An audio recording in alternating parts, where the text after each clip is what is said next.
पहा नवीन एपिसोड्स एकदम add free.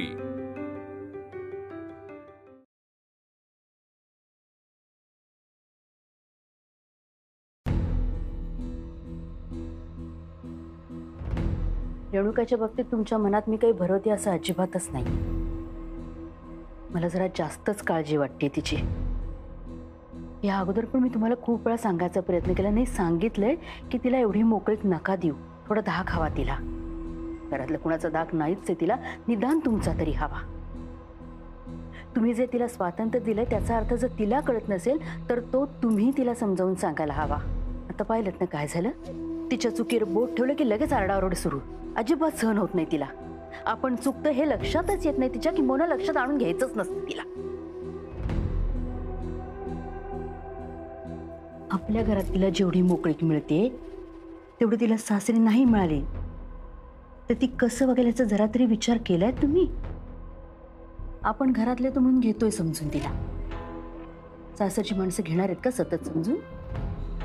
इथे जशी भांडाभांड करते, मारामाऱ्या करते, तसं तिथे केलं म्हणजे किती वेळा समजून घेतील ते तिला? अशाने होणार आहे का संसार तिचा? आणि तुम्ही तरी किती दिवस पुरे पडणार आहात तिला? तुझं म्हणणं पटतंय मला, मी बोलेन तिच्याशी। थँक्यू।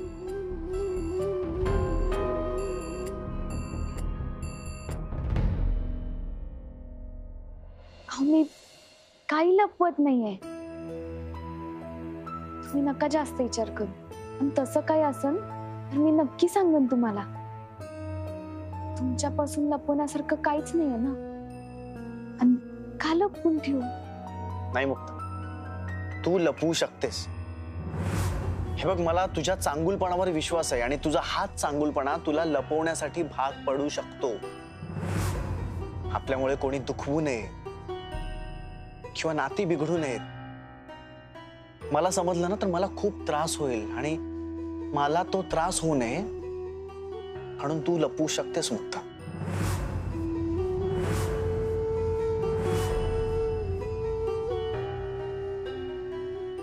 मला वाटतं तुमचा विश्वास जिंकण्यासाठी मला आता पहिल्यापासून सुरुवात करायला लागणार। तर मग कुठून करूया सुरुवात? तुम्ही माझ्या घरी आला होता तेव्हापासून?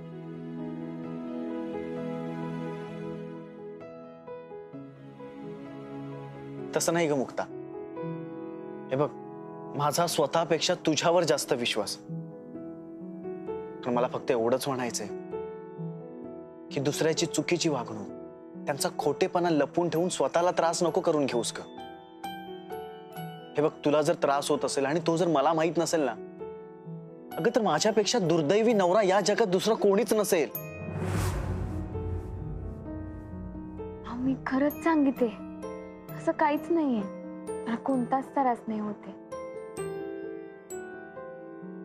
हे बघ, मी आज उद्याचा नाही तर तुझा आयुष्यभराचा जोडीदार आहे, तुझा लाईफ पार्टनर आहे मी। एक वेळ आनंद सोबत वाटता नाही आला ना तरी चालेल, पण तुला होणारं दुःख, त्रास हे आपण सगळं शेअर करायचंय।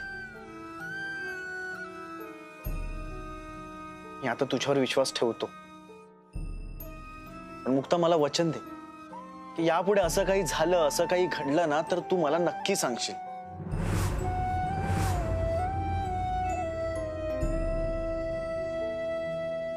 हो, मी वचन देते।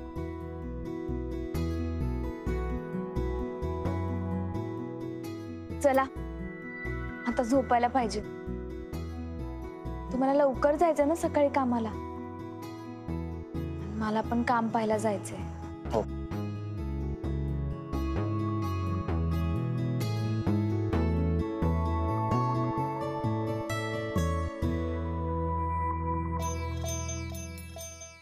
आज पहिल्यांदा असं वाटतंय की तुझे डोळे माझ्यापासून काहीतरी लपवतायत। डोळ्यात लपलेलं गुपित मला दिसतंय, फक्त काय ते समजत नाहीये। तुम्ही किती ओळखता मला, मायापेक्षा पण जास्त। आताही तुम्ही मावळ डोळे वाचत असणार। माफ करा, मला तुम्हाला हे गुपित नाही सांगता येणार।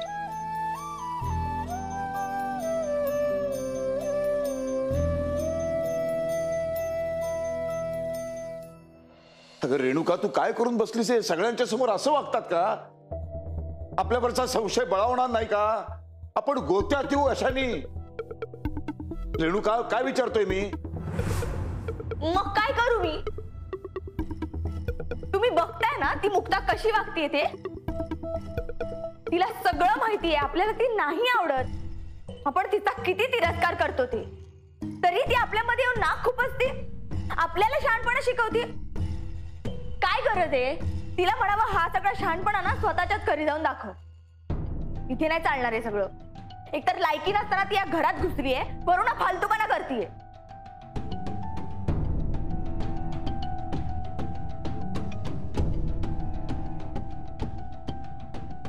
थोडा संयम पाळायला शिक. मुक्ता बघ, इतकं सगळं कळून सुद्धा तिने सत्य लपवलं, सांगितलं नाही सगळ्यांना, संयम बाळगला.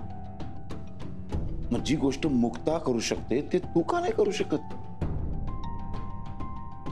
तुम्ही परत तिचं कौतुक करताय. दादा, तिच्या बाजूने असल्याचं खोटं नाटक करता करता तुम्ही खरंच तिच्या बाजूने झालात का? तुम्ही नकळत तिचीच बाजू घेता हे कळतंय का तुम्हाला?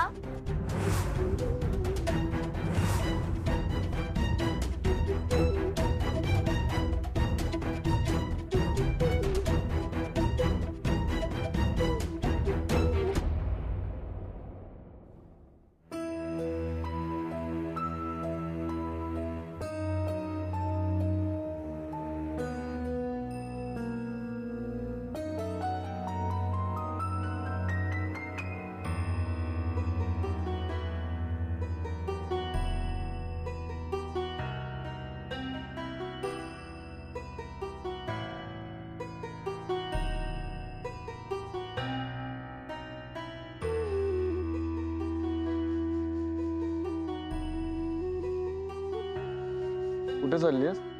काही नाही, यातलं पाणी संपलं होतं, मी भरायचं विसरले. पाणी घेऊन येत.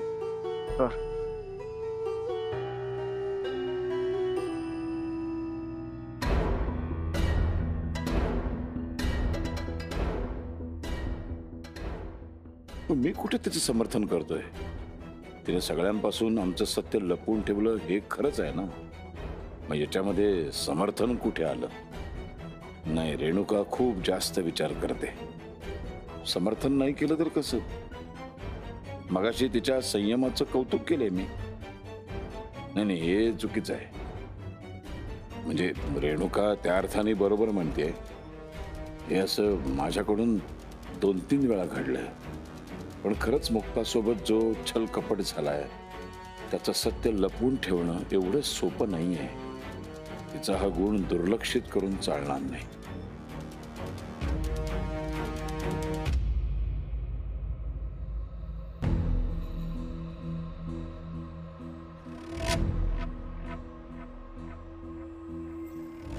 मुक्ता,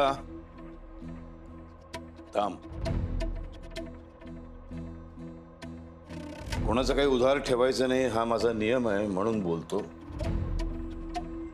रेणुका आणि तुझ्यामध्ये एवढं सगळं होऊन सुद्धा तू आज सत्य लपवलंस, काहीही बाहेर येऊ दिलं नाहीस, त्याबद्दल मी तुझा आभारी आहे. नाही, उद्या असं म्हणायला नको की तुझ्या त्यागाची रावसाहेबांना काही किंमत नाही. त्यागाची तर तुम्हाला किंमत आहेच, शिवाय माई धडपड पण तुम्हाला दिसते. भरून किती द्वेष करत असला ना तरी आतून माझे सगळे चांगले गुणांचं तुम्हाला कौतुक वाटतं. फक्त सगळ्यांसमोर तुम्हाला दाखवायचं नाही. कोणाचंही उधार ठेवायचं नाही म्हणून आभार मानले. तुमचं हे एक मला अजिबात पटत नाही. कुणाचं उधार ठेवत नाही आणि मनात जे रोख वाटतं ते बोलत नाही. मी कसं तोंडावर रोकटोक म्हणत असते की माणूस कसाही असो त्याला प्रेमानं जिंकता येतं. रोखठोक ऐकायचं तर ऐक. या जगात सर्वात जास्त द्वेष मी तुझा करतो. तुझ्यासाठी तर मी कधीच बदलू शकत नाही. प्रेमानं काय कशाने तू मला जिंकू शकत नाहीस. उधार फेडायला का असेना तुम्ही माय आभार मानले. तुम्हाला मावा त्याग समजतो याचा अर्थ तुम्ही माया बाबतीत चांगला विचार करता. बदल व्हायला लागलाय दादा. शहाणपणा करून बोलू नकोस. कळलं ना? तुझे हे बुद्धीचे खेळ कळतात मला. बाप जन्मात तुझ्यासाठी मी बदलणार नाही, लक्षात ठेव. आतून बदल व्हायला लागलाय, फक्त तो तुम्हाला अजून समजत नाही. हे तुझं जे गोडगोड वागणं आहे ना, गोडगोड बोलणं, याच्यामुळं तू वैजयंतीवरती आणि सारंगवरती भुरळ टाकू शकते, माझ्यावरती नाही. अहो, एक शब्द तुमचा चुकून बोलायचा राहिलाय. प्रेमानं प्रेमानं भुरळ घातली असं म्हणायचं होतं तुम्हाला. नाहीतरी प्रेमाची जादू वेगळीच असते. एक दिस तुम्हालाही कळेल, आणि तो दिस जास्त लांब नाही राहिला. वाट बघ मग.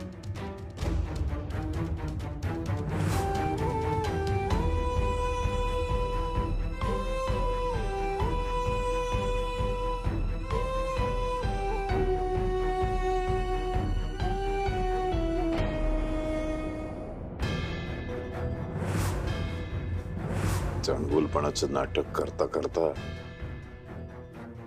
मुक्ताबद्दल खरोखरच चांगला विचार करायला लागलो की काय? नाही, पुन्हा असं होणार नाही, होता कामा नये. ती मला खरंच प्रेमानं जिंकू शकेल का? प्रेमात खरंच एवढी ताकद असते? असेलही कदाचित. प्रेम एखाद्याला झुकवू शकतं, पण त्याचे विचार, त्याचे तत्व नाही बदलू शकत.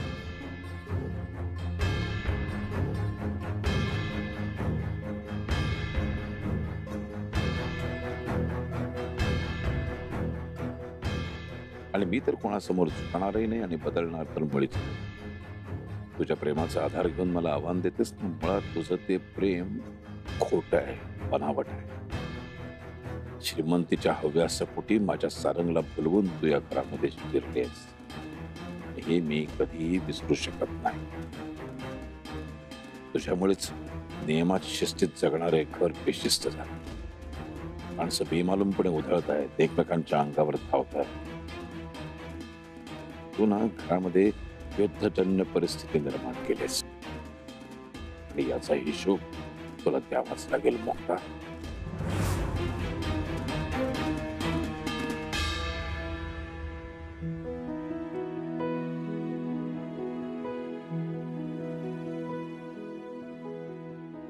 किती प्रेम करतो आपण एकमेकांवर. मायापेक्षा तुम्ही कितीतरी जास्त करता. मला ते समजायला थोडा वेळ लागला. आपल्याला एकत्र येण्यासाठी किती भांडावं लागलं, पण शेवटी एकत्र आलोच. आता तुमच्या वडिलांना पण तेच सांगत होते, प्रेमात लय ताकद असते.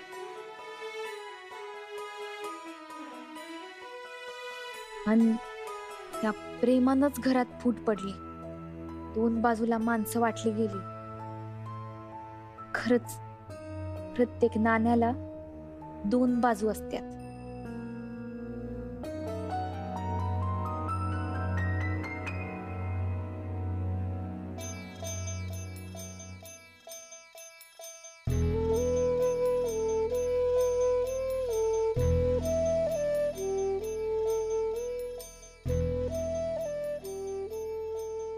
उद्या मला काम पाहायला जायचंय. नादीसारखं नाही ना होणार? परत काही काम सांगून अडवलं तर? एक काम करतेस का प्लीज? वॉशिंग मशीन बिघडली आहे ग, तर प्लीज एवढे कपडे धुवून घे. उद्या असं काही नाही व्हायला पाहिजे. मी पटापट घरातलं सगळं आवरण आणि लवकरच काम शोधायला घराबाहेर पडेन. अभ्यास पण करायचा आहे, तो कधी करू? सकाळी लवकर उठायला पाहिजे. आता काही झालं तरी थकायचं नाही. आई राजा साथ द्या.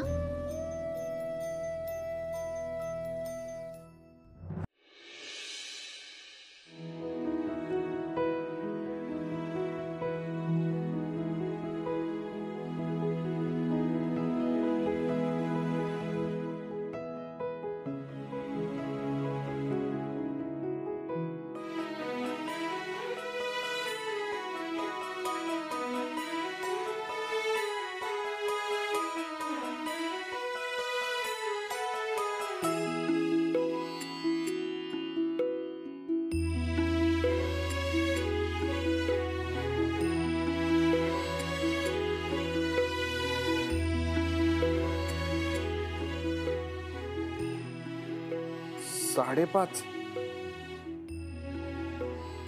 मुक्ता, तू एवढ्या पहाटे अभ्यासाला बसलीस? अहो एकदा ठरवलं की ठरवलं. आता परत घरातली कामं पण आहेत, बाहेर पण जायचंय, मग अभ्यासाला वेळ नाही ना मिळत. म्हणून मला लवकर उठून अभ्यास करावा. अनबिलिव्हेबल. मुक्ता, तू शाळेत गेली असतीस आणि इतका जीव तोड अभ्यास केला असतास ना, तर यार तू आज कुठच्या कुठे गेली असतीस.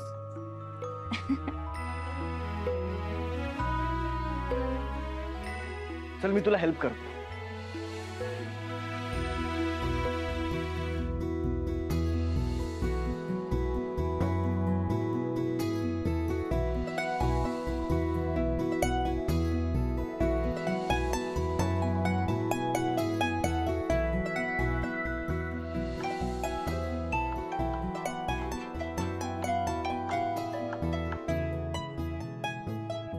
चला, अभ्यास संपला.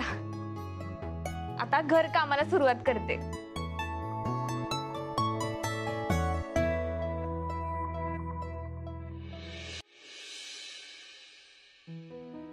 मुक्ता, अजून तू किचन मध्येच आहेस? तुला बाहेर जायचं ना काम शोधायला, मग किराणा माल, भाजी शिरण ह्या गोष्टी का करत बसलीस तू? मोठी आई, अहो ही पण माझी जबाबदारीच आहे.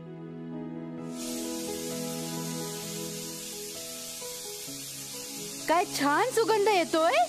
हा, निस्ता घमघमाट सुटलाय. हो ना. मोठी आई, हे बघा मी काय आणलंय. काय आणलं? अगं हे तर साधं तांदूळाचं पाकिट आहे. साधं सुद्धा तांदूळ नाहीये, इंडिया गेट बासमती तांदूळ आहे. हो मुक्ता, मला इंडिया गेट बासमती तांदूळ केव्हापासून खायची इच्छा होती. हे बघू बघू. मोठी आई, हे बघा, याचा तांदूळ बघा कसला टपोरा आहे, आणि याचा भात अजिबात चिकटत नाही. भाई ग, जणू मोत्याचं दाणं. आज मी याचाच पुलाव बनवलाय. बघा. वा, वास बघ किती छान येतोय. आणि पाहिलंस तू, प्रत्येक शीत आणि शीत मोकळे. आता आपल्या किचनची ओळख इंडिया बासमती तांदूळच व्हायला हवी. तुम्हाला आवडलं ना, ते बरं झालं. नाहीतर मला भीतीच वाटत होती की कुणाला न विचारता मी तांदूळ बदलला. अगं घाबरायचंय का त्यात? उलट बदल हा जिभेच्या चवीपासून झालेला चांगला असतो. मी तर म्हणते तुझ्या माहेरी हाच तांदूळ पाठवून दे. नक्की. एकदा स्वतःचे पैसे कमवायला लागले ना की स्वतःच्या पैशांनी विकत घेऊन हा तांदूळ पाठवेन. पण मोठी आई, तांदूळ बदलल्याबद्दल कुणी काही बोलणार नाही ना? अगं कुणीच काही बोलणार नाही. उलट हा तांदूळ कुठला आहे, हा तांदूळ कुठला आहे असं सगळेजण विचारतील. आपल्या नात्या गोत्यांमध्ये पण आपण हाच तांदूळ घ्यायला सांगूया. वय, तुम्हाला माहितीये का, मी दुकानात गेले होते तेव्हा मला समजलं की महाराष्ट्रात 10 पैकी 9 बायका हाच तांदूळ घ्या असं सुचवत होत्या. आपल्यालाच उशिरा समजलंय. वाव, हा भाताचा सुगंध मला इथपर्यंत खेचून घेऊन आलाय. अगं आई, या सुवासनच ना मला प्रचंड भूक लागायला लागली आहे. क्या है ये क्या ये है वो India Gate basmati rice. India Gate basmati rice. ओहो, अनबिलिव्हेबल. हे मुक्ता, एक काम कर ना, मला प्लेट मध्ये थोडासा राईस दे पटकन. नाही, अजिबात नाही. जे काही खायचं प्यायचं असेल ना ते डायनिंग टेबल वरती. आणि मुक्ता, हे किचनचं सगळं काम सोड. तुम्हाला दोघांना बाहेर जायचं ना कामासाठी. अगं आई, ते तर बघणारच आहे, पण मी ना इथे तुम्हाला मदत करायला आलोय. ही सगळी कामं पण तुम्हीच करत आलात तर आम्ही काय करायचं मग? मोठी आई, मी एक विचारू? हो, विचार ना. तुम्हाला घरकामाशिवाय दुसरं काही करायची कधी इच्छा नाही झाली?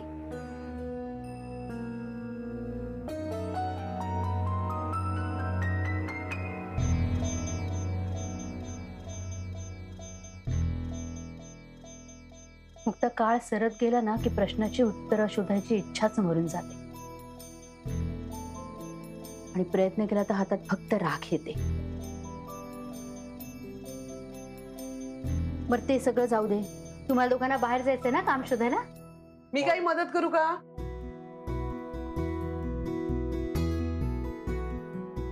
तुम्ही सगळे असे का बघताय माझ्याकडे?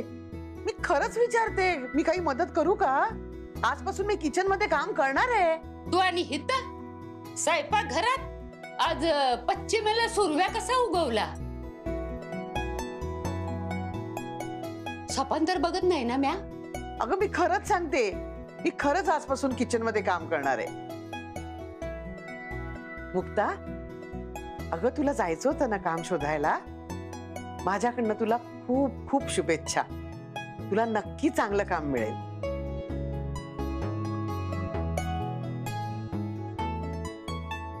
थँक्यू.